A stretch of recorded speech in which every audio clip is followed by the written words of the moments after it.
this talk tonight, actually the title last week too, I think I forgot to say it, is becoming fluent with life, and it came from a quote that I found from the musician John Cage, who is notorious for just being this most amazing jazz musician who was able to be just completely in the moment and very fluid and fluent. So he says our business in life is to become fluent with the life we are living. And so our inquiry into challenging emotional states or difficult objects, or lots of different ways of saying it, is an inquiry into becoming increasingly more and more and more and more fluent with the life we are living, being able to just ride it really well. Before I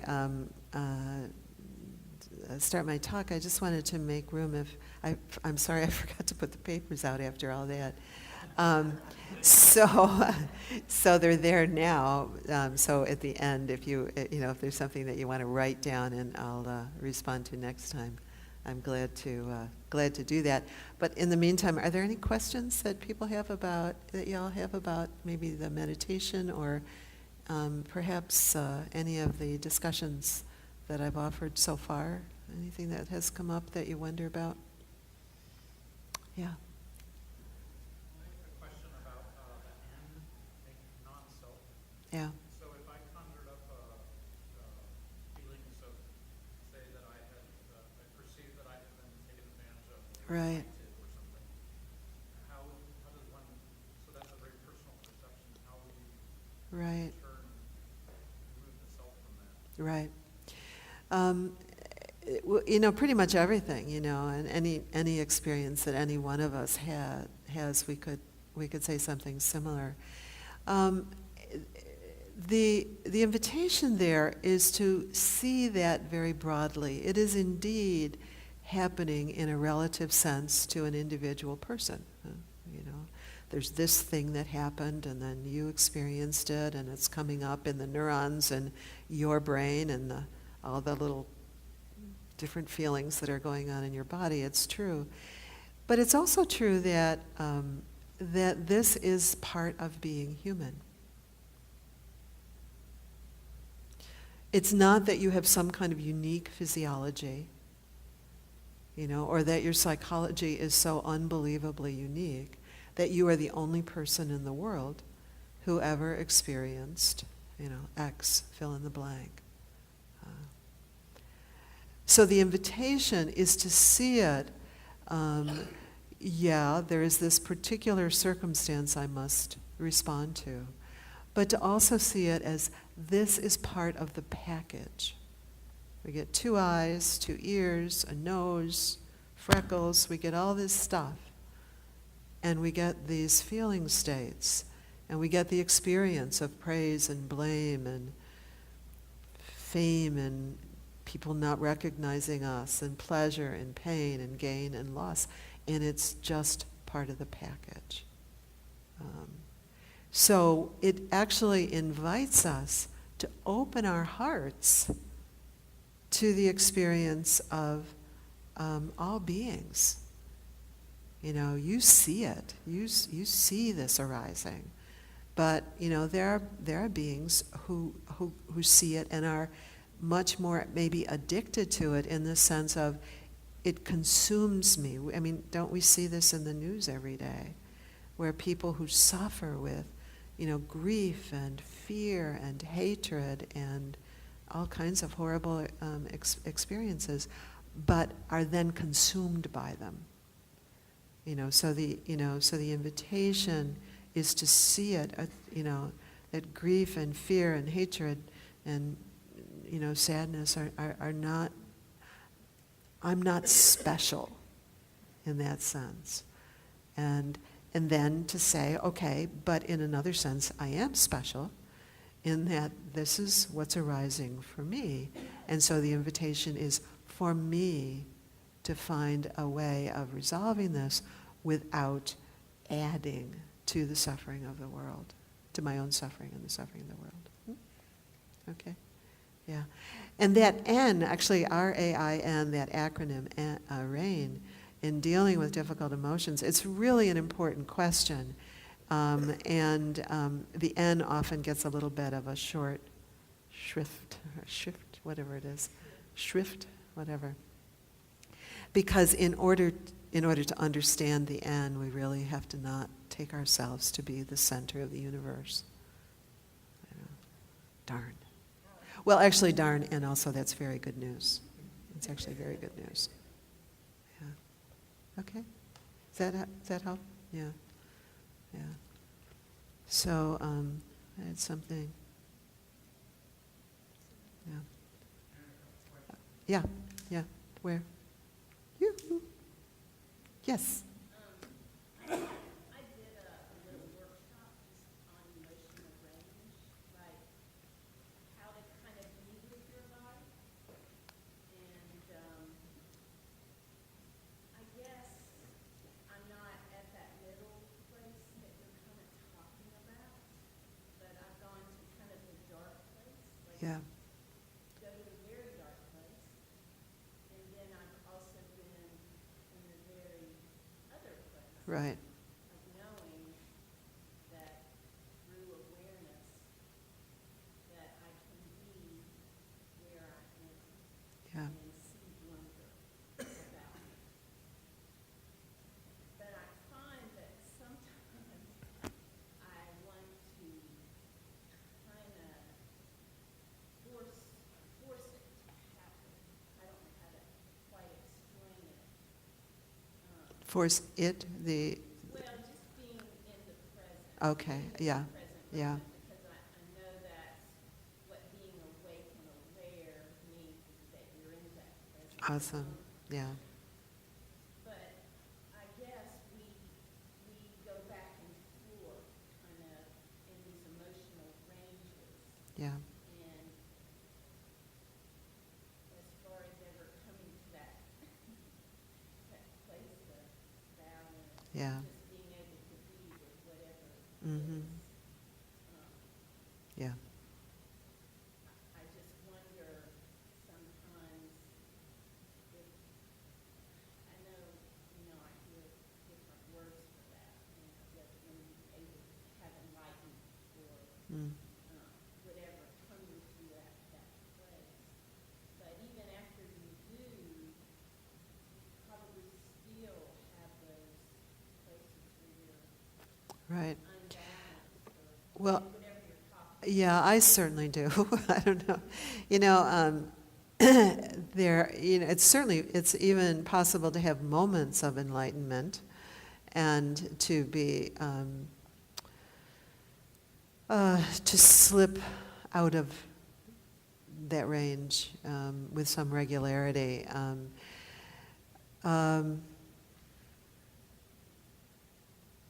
You've sort of touched on a number of points. I'm just contemplating.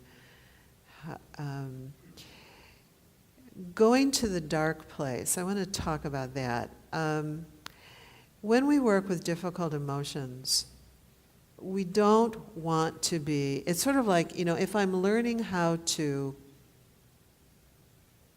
surf or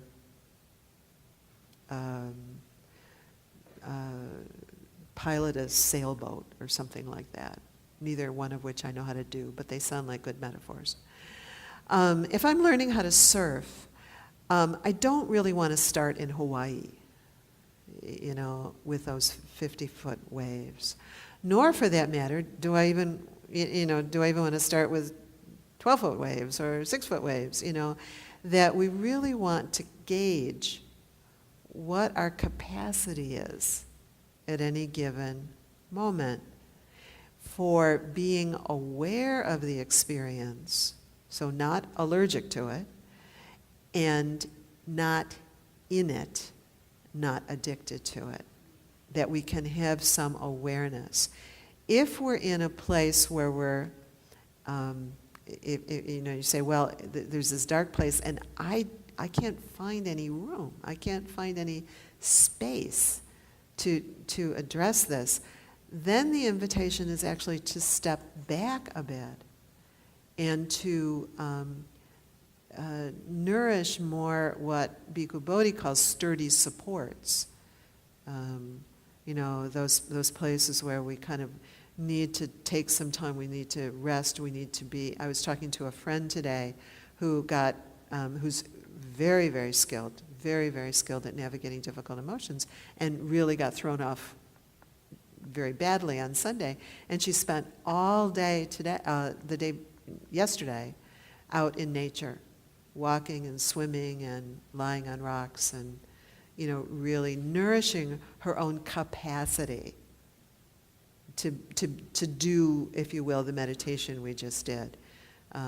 So that sometimes we just don't have the nourishment to be able to do that. So that's where I made the point about, not that you necessarily have, but those of us who have experiences of trauma, we really have to know that it's possible to kind of drop into those kinds of states. And we do want to be able to touch them, and I like to call it like take little mouse bites out of it. So take a little piece of it somehow, maybe touching it, but we don't want to be dropped into the center of a hurricane.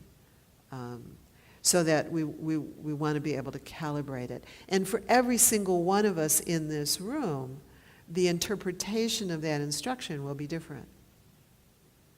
And it will be different at different times. So the other part of your question is, sometimes, I'm just feeling really coherent and balanced, that place where grace is the composure. It's like, okay, I know this place of composed grace. Yeah, great. And that's awesome because it's wonderful, because I think we could listen to the news and just feel tremendous compassion for some people who clearly do not know that place and can't find it, that just are lost in incredible suffering.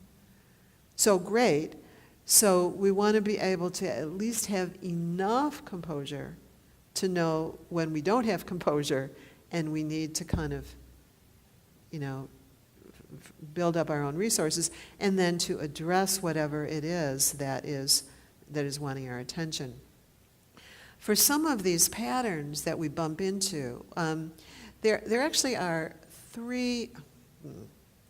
This is made up. Anytime anybody talks about levels, it's just completely made up because it's just, but it's useful. It's a useful way of thinking about it. Matthew Ricard, who's a Buddhist scholar, and he was part of the Dalai Lama's conference on working with destructive emotions, he laid out sort of three, if you will, levels. He made them up, but they're useful. The first level I talked a little bit about last week. It's that level where, an emotion comes up. I gave the example of me in the gym, and somebody accosted me, and it scared me, and I was quite frightened, and then it just dissipated, gone. And that's just our nature. That's just our body's animal response. I saw a video today of a bunch of gazelles being chased by a cougar, I guess it was, and they were just all eating and everything was fine. And then the animal showed up and they were like, So we have these animal responses, but they come and they go very quickly, Elizabeth Kubler-Ross used to say that if emotion lasted more than 15 seconds, that it was being held in place by something. I always thought 15 seconds was a little ungenerous. It's like, could I have like 18 or something like that? But that sometimes those emotional states, and we know that, if somebody cuts us off in traffic, and we go, and we can be annoyed perhaps, or we can be frightened.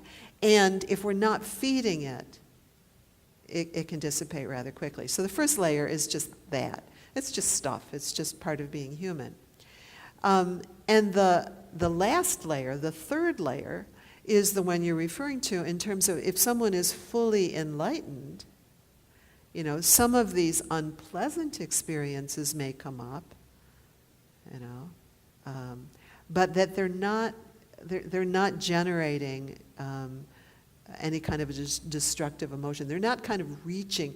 The metaphor that's sometimes used is different depths of the ocean. That someone who's enlightened is living at a much deeper depth. And so this stuff that goes on the surface, it's going on the surface, but it's not really, affecting, my happiness or my composure. Much of the time, emotion can mean a lot of different things, the word emotion. Much of the time, in the West anyway, when we refer to emotion, we're referring to I use this as the middle, here's my middle. The second, so I gave you the first and the third. The second is really when we have an emotional experience and then the mind starts to interpret it, starts to put words to it, starts to label it, and then starts to store it for future reference. So not only did I get cut off in traffic, but that's my neighbor, Mr. Smith, who cut me off in traffic, and now I know something about Mr. Smith. And now every time I think about Mr. Smith, I'm going to run this little TV program that's going to cause some tension in my own body and also perhaps seed a certain kind of response to this person. And much of what we encounter as emotion is our states of mind and states of our nervous system that have been programmed like that since we were born. Since we were born. There's something like 11 billion neurons firing at any given moment. I forget how they figured that out, but they actually counted, And we have to organize them somehow. And only 41 of them, again, not sure how they figured that one out, only 41 of them are we conscious of. So the other 10 billion, however many that is, get stored unconsciously and get organized. So now I've got this Mr. Smith category, and I've got irritation and driving and at every stage of our development, which is to say at every stage of our brain development, we have different capacity to interpret and understand our experience. So sometimes what happens is that we actually get kind of snagged, if you will, at a particular level of development. And if it gets kind of stored away in this unconscious part, we don't even know it's there until it gets activated somehow. And then, in my case, I start acting like a 2-year-old, And it's because there's some emotional experience that I had when I was 2 that didn't get processed fully. I'll talk about that in a minute, what that means to process it fully. That didn't get processed fully. So it got stored as a kind of seed instead of just moving through. It got stored as a seed, and then when something happens that touches that seed, it blossoms. You know that experience where something happens and you go, why am I so upset about this? And why can't I let this go? It's obviously not helpful to me to ruminate about this and to be awake at 2:30 in the morning, right? We know this place? Anybody? Am I the only one with this? And so we know that with our conceptual minds, but what's happened is that one of these other layers has gotten activated. I'll give you an example. We could do a whole course on how these different layers and the examples that there might be of how things get stored, and you go, oh, I recognize that. I know what that is, at different layers. But for example, in case this sounds familiar, when we're about 3 or 4, we start to develop a sense of a self who is pretty cool, where, I am important. And my needs and my wants are important. And everybody should respond nicely to my needs and wants. You know that place with little kids, you know? Me, me, me, me, me, me.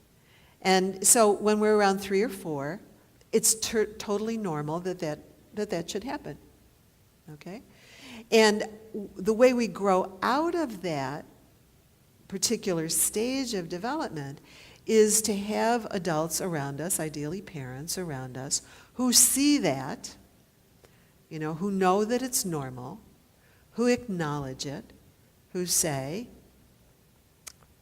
you're pretty proud of yourself, aren't you? You're pretty full of yourself today. In a way that both recognizes it. You see how somebody else recognizing it is actually that larger awareness. So when we're little, we have to rely on other people to offer that larger awareness to us. Okay? So somebody says you're pretty proud of yourself. However, your brother also gets a turn.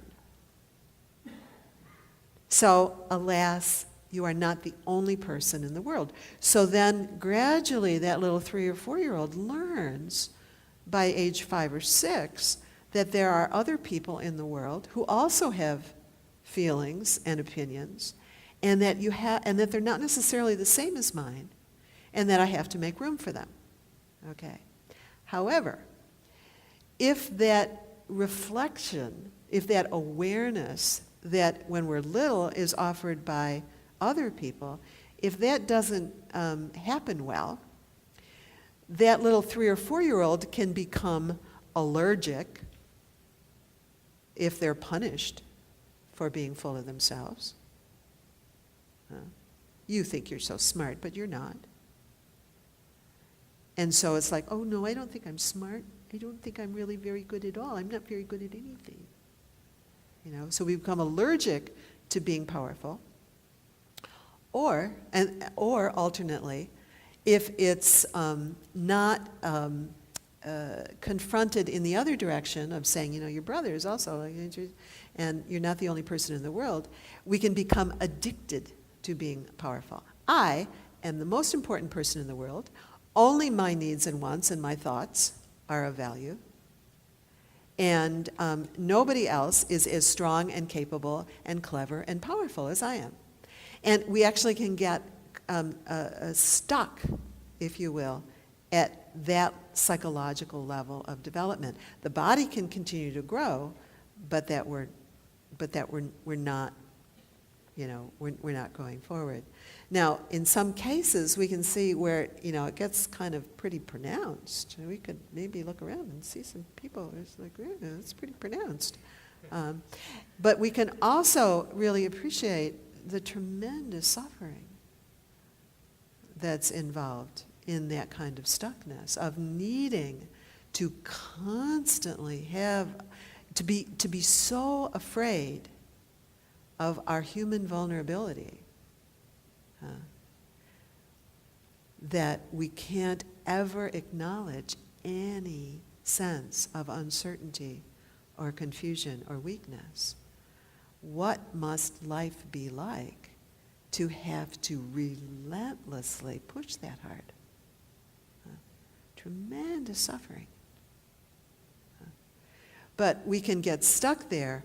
That's sort of an extreme example, but at any level of development, we can get stuck in not being able to take other people's points of views. We can get stuck in sensory pleasure. I mean, we can get stuck in lots of different ways. But what happens is if we have an experience at a particular age of development that wasn't reflected well, does that make sense when I say wasn't reflected well?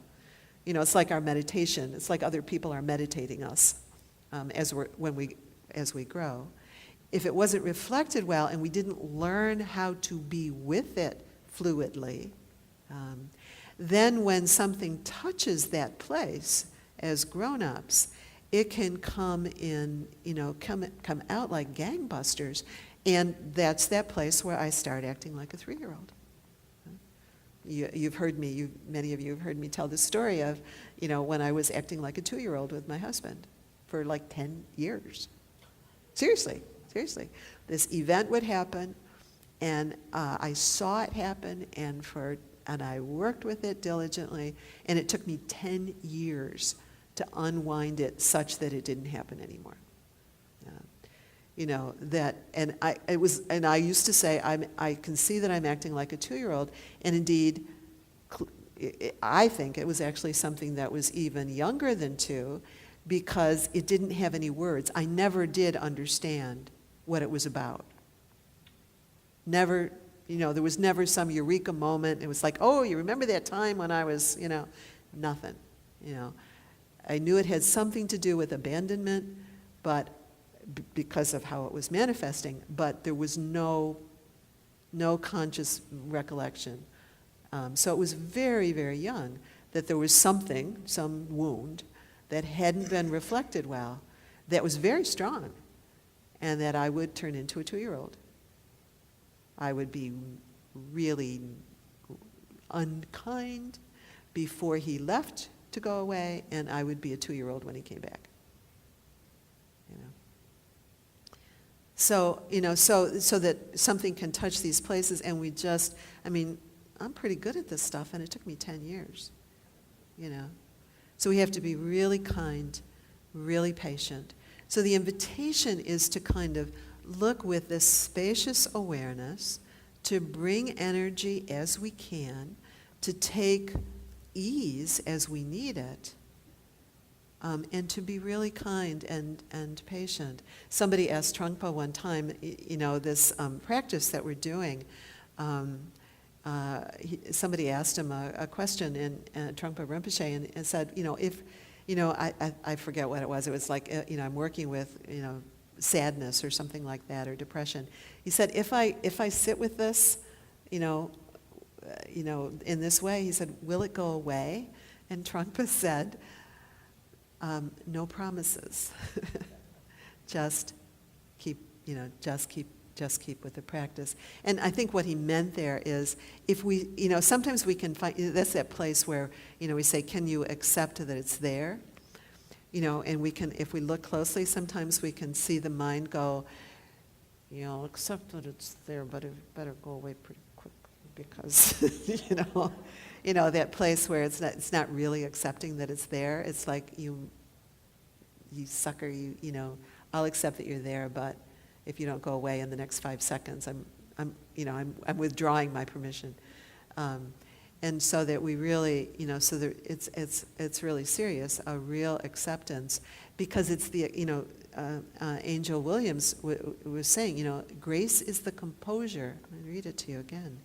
I love this quote. I use it all the time. She says, grace is the composure that comes naturally. Isn't that promising? That comes naturally when your thoughts, these programs in the mind, these places where the mind meets unpleasant experience or even pleasant experience, and then has a narrative about it, and what I consider is like keeps feeding sticks to the fire of whatever the feel, my and furthermore talk. Grace is the composure that comes naturally when your thoughts are no longer able to shift your mind away from the details of this moment. And we can watch the mind shift ourselves away. We start to address some difficulty, and the mind, again, it's what I call my and furthermore speech. The mind kind of goes into some kind of rumination or obsessive thinking about why this shouldn't be happening, and what's wrong with the other person, or what's wrong with me that it's happening, or furthermore, and this isn't the right, this isn't the right thing, and just all the narrative about it that shifts us actually, the whole purpose of the narrative, the whole reason it's there in the first place is because there wasn't good enough reflection to enable us to be with it, and so we had to invent a strategy to move ourselves away from it, to either become allergic to it or to become addicted to it because we were too little, we didn't know what to do with it. And so as adults who now have this reflective capacity, we all do or we wouldn't be in this room. You know, you'd think meditation was the stupidest thing in the world. That we all have this reflective capacity and we're all curious about it, that we can now use our own reflective capacity to come to bear with these difficult states. One of the things that we can also do is enlist other people who are wise and kind to help us reflect. You know, those places where, you know, like, you know, you've heard me say, you know, there was a circumstance where I used to have my husband always read my emails before I sent it, because I needed his wise reflection, because the situation would get me so activated that I would kind of want to shoot an email back, which wasn't always the skillful thing to do, you know.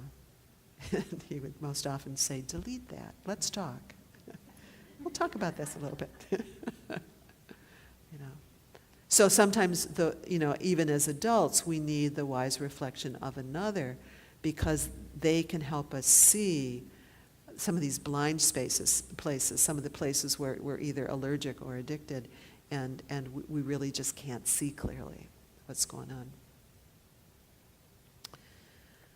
Okay. Good. Well, that was mostly my talk tonight anyway. So, if you have other questions, there are some papers there. Pardon? Yes, there is now paper there, I'm sure. Or